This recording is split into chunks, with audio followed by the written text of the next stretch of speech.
नाजरीन, मैं हूं मोहम्मद इब्राहिम, आप देख रहे हैं स्पॉट न्यूज। आइए देखते हैं आज की अहम खबर। नाजरीन, KLR Congress party MLA candidate हल्के महेश्वरम ने शाहीन नगर में मरकज़ में पब्लिक मीटिंग की। कहा कि कांग्रेस को इक़्तिदार में लाएं और तेलंगाना के मुस्तकबिल को शानदार बनाएं। देखिए M.A. हमीद की ये रिपोर्ट। इब्राहिम के साथ मैं Shahid Hussain, spot news, Hyderabad.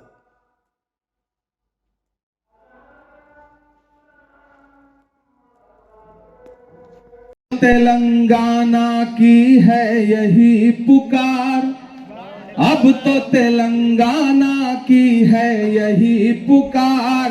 Bye bye KCR, bye bye KCR. अब तो इधर जो बाएं बहनें बैठी हैं उनकी भी शिरकत हो, पीछे तक एक एक हाथ मेरे साथ उठेगा कि अब तो तेलंगाना की है यही पुकार। Bye bye KCR, bye bye KCR. बंद करो झूठ का ये अपना कारोबार। Bye bye KCR, bye bye KCR. लूट लिया तुमने ये पूरा तेलंगाना, लूट लिया तुमने ये पूरा तेलंगाना। झूठ मूठ का अब बनाओ ना बहाना। माला माल हो गए सब तेरे रिश्तेदार। Bye bye KCR, bye bye KCR. बंद करो झूठ का ये अपना कारोबार। Bye bye KCR, bye bye KCR. आखिरी बंद पढ़ता हूं कि अब नहीं चल पाएगी मोदी जी से यारी।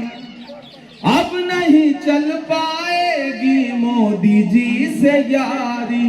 तुम नहीं निभा पाए अपनी जिम्मेदारी। आपकी ये कार अब तो हो गई बेकार। Bye bye KCR, bye bye KCR. सिर्फ 4 दिन की है अब आपकी सरकार। Bye bye KCR, bye bye KCR. एक एक हाथ उठाइए KLR साहब के लिए। मेरी माँ बहनों, मेरे नौजवान साथियों, बुजुर्गों, KLR साहब को एहसास दिलाइए कि इस इलेक्शन में आप कांग्रेस के साथ खड़े हैं, KLR भाई के साथ खड़े हैं। इन्हें जिता के असेंबली पहुंचाइए। सरकार बनने जा रही है और बनती हुई सरकार में अपनी हिस्सेदारी तय करिए।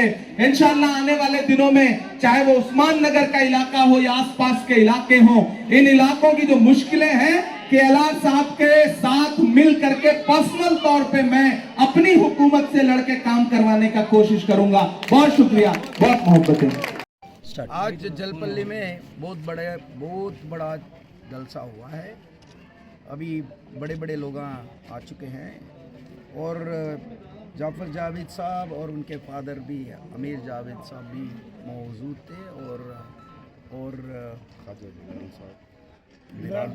इमरान प्रतापगढ़ भी आए हुए थे। तो पूरे लोगों को ये बताया गया है कि ये MLA इलेक्शन आप कांग्रेस को जिताओ तो पार्लियामेंट में भी कांग्रेस जीतेगा और ये देश में जो कांग्रेस आएगा तो ही ये सुख, ये दुख ही चले जाएंगे और सुख जीवन ये कंट्री में रहेगी।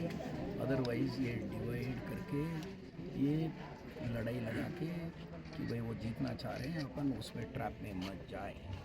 और ये BRS BJP एक ही है, ये इनको डालो तो उनको डाला ही जैसा ही। तो इसीलिए वोट मत डालो इनको और कांग्रेस को जिताओ। कांग्रेस ही आपके भला देखेगी, आपकी जो भी दुखी है वो दुख दूर यही कर सकती है। ये माइनॉरिटी लोगों को स्पेशली, जैसे कर्नाटका में इलेक्शन हुआ है, इलेक्शन से पहले जो माइनॉरिटीज़ इतने दुखी थे, जो क्या ड्रेस डालना भी कंडीशन लगा रहे थे और स्कूल जाने वाले बच्चों को भी सता रहे थे, तो अभी सुख शांत है।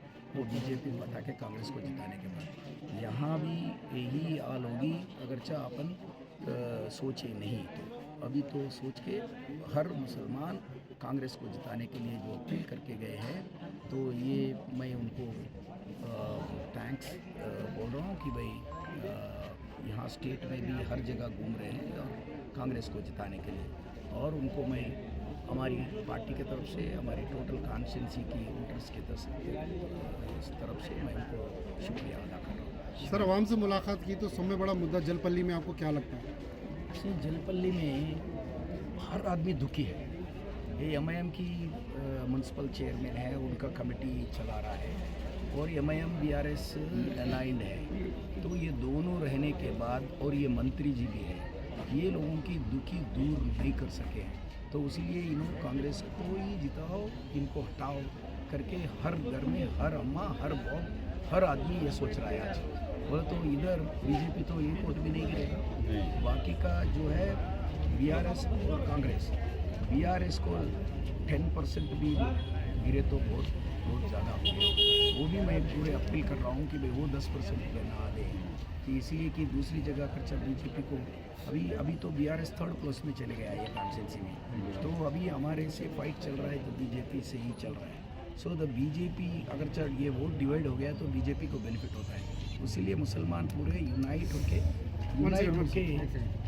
होके कांग्रेस को ही वोट डालने के पूरे लोग रिक्वेस्ट करें। मैं भी रिक्वेस्ट कर रहा हूँ, डेफिनेटली ये लोग कांग्रेस को ही वोट डालें। उस्मान नगर का जो मुद्दा है सर, उस्मान नगर में काफ़ी लोग 150 से ज़्यादा घर और दूसरे लोग किराए से रह रहे हैं, तो आप जीत के आने के बाद वो लोगों के लिए आप क्या करेंगे? जी भाई, मैं ये सोच रहा हूँ कि भाई हर आदमी को घर चाहिए, हर फैमिली को घर चाहिए ही चाहिए, तो मैं ये प्रपोज कर रहा हूँ हमारे गवर्नमेंट आते ही एक स्पेशल बिल लाएंगे कि भाई घर देंगे, घर दिए तक रेंट भी देंगे, ऐसा एक प्रोजेक्ट सोच रहे हैं। जैसे अभी जॉब देंगे, जॉब आए तक हम आपको 4000 देंगे,